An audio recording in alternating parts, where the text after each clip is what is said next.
In 31 BBY, 9 years before the outbreak of the Clone War, Jedi Master Sindralig recorded a lesson that would become contained within the Jedi Order's Great Holocron, a vast storehouse of the Order's most precious and valuable information.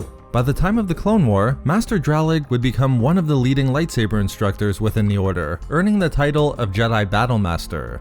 For this reason, it isn't surprising that Sindralig's lesson focused on the 7 lightsaber combat forms adopted by the Order, discussing the history of each discipline and their important principles.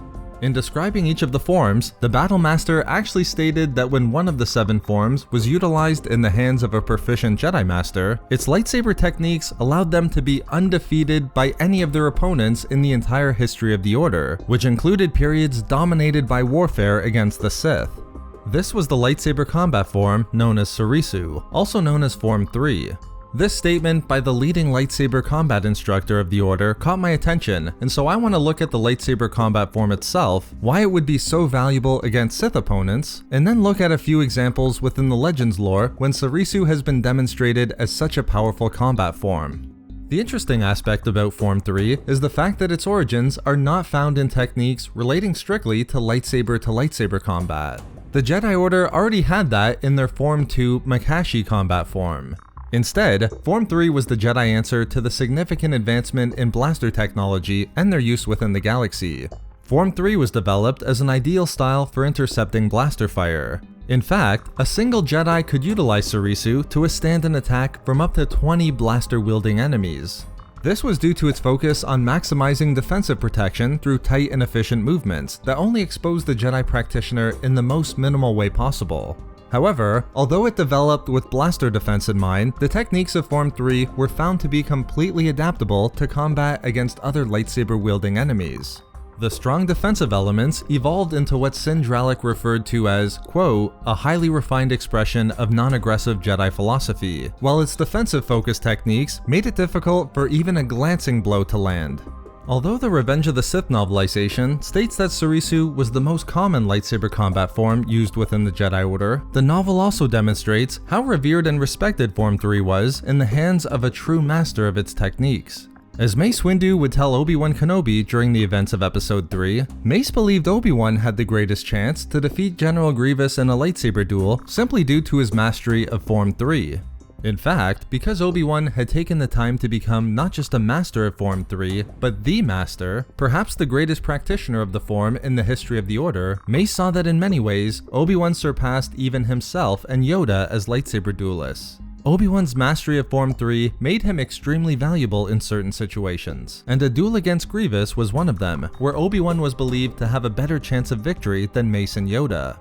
Clearly, the highest expression of Soresu was valued within the Order, but why was it so valuable against the Sith? To understand the basis for Sindralig's assertion that no true masters of Form 3 had ever been defeated, including by any Sith, the defensive techniques of Soresu are clearly important. When used by true masters such as Obi-Wan, as Dralig recognized, these Jedi were considered to be invincible, creating an impenetrable cocoon that their opponents just couldn't overcome. So without question, that part of it is important. But Form 3 had another unique advantage that preyed upon a Dark Lord's greatest strength, but that which could also be their greatest weakness, and that's their reliance on emotion. As any reader of the Sith Code would recognize, emotion is the key to the power of the Sith. In the very first line of the code, it clearly states that peace is a lie, and there is only passion. Unlike the Jedi, the Sith weren't fearful to tap into their passions and emotions. This is seen when Darth Plagueis would tell his apprentice Darth Sidious that the reason why the Sith were more powerful than the Jedi was simply because they were not afraid to feel. The Sith embraced the full spectrum of emotions, from the heights of ultimate joy to the lows of hatred and despair. On their path with the dark side, they welcomed any emotion brought out through their destiny. As Darth Bane would so aptly put it within his writings in the Book of Sith, emotion, not peace, will lead to victory. But at the same time, these wise Dark Lords weren't foolish enough to dismiss the double-edged nature of relying upon their emotions, especially during lightsaber combat. Although Darth Bane was adamant that all Sith had to embrace their emotions during lightsaber combat to ignite their awareness and heighten their abilities, he still recognized the risk involved in this, further warning that all efforts had to be taken to ensure that the Sith who came after him didn't completely succumb to their emotions. For Bane, being a Sith Lord meant that they had to focus their rage, not be lost within it. Darth Sidious embraced this warning about emotions as well, recognizing that while rage was certainly the fuel that powered the dark side of the Force, rage was only the start of it for a true Sith Lord. For a Sith to gain mastery over the dark side, they had to learn to control their anger, rather than allow themselves to be consumed by it and utilize it when it was least effective. For Bane and Sidious, emotions were the catalyst that gave rise to the true power and weaponry of the Sith, and yet, at the same time, it was useless and even dangerous if not used correctly. And it would be Luke Skywalker who would build upon this knowledge to define exactly why the use of emotion was potentially a Sith Lord's greatest danger when they had to duel a true master of Soresu. As Luke wrote in response to Darth Bane's writings in the Book of Sith, Luke recognized that although emotions allowed a Sith Lord to become immensely powerful at the beginning of a duel, unless the Sith Lord overwhelmed and defeated their Jedi opponent early in the duel, they became less and less likely to emerge victorious. Luke saw that the longer a duel lasted between a Jedi and Sith, the more likely it was that the Sith Lord would lose. This was because it would become more likely that the use of emotion would backfire. That is, relying on emotion to fuel their attack, they would be more likely to forget technique and less likely to keep their mind focused on the best way in which to defeat their opponent, with rage simply propelling them forward. In other words, Luke defined an important principle hinted at by Bane and Sidious that could apply to undisciplined Sith lightsaber duelists. The longer a duel lasted, the greater the advantage obtained by the Jedi. Form 3 perfectly took advantage of this principle and preyed upon the double-edged nature of a Sith Lord's reliance on emotion. Because the form only focused on passive defensive techniques, it was naturally suited to dragging out duels as long as necessary. With no focus on counterattacking, Soresu would preserve the Jedi's energy reserves, while at the same time slowly exhausting their opponent. The greatest advantage of Form 3 against the Sith was exactly that. By promoting longer duels between Jedi and Sith, it didn't merely help to tire out the Sith Lord, who would likely begin their attack with a furious onslaught, but it provided more time in which the Sith would become a victim of their own emotions, as described by Luke. A truly proficient Jedi who fell deeply into the mastery of Form 3 could defend themselves against the attack of their enemy, and eventually find an opening in which to end the duel victorious, or at the very least, continuously defend against the attack. This is why Jedi Master Sin Dralig was able to confidently boast that no Jedi who mastered the techniques of Soresu had ever been defeated.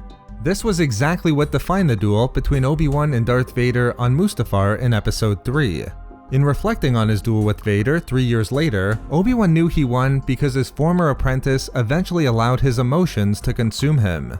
As Obi-Wan utilized his Form 3 techniques to defend against Vader's brutal offensive fury, Obi-Wan realized that by the end of the duel, Vader was more determined to kill him than defend himself, blinded by his own anger and hatred. In a lot of ways, this duel, at least from a purely lightsaber combat focused perspective, defines the advantages of Soresu when utilized by a Jedi Master of the Form against a Sith. However, the Legends lore contains another example of how powerful the Form is against Sith opponents, even when being used by a Sith Lord themselves. This was demonstrated in the Darth Bane duel with his apprentice Darth Zana that would determine the lineage of the Sith Order through its rule of 2.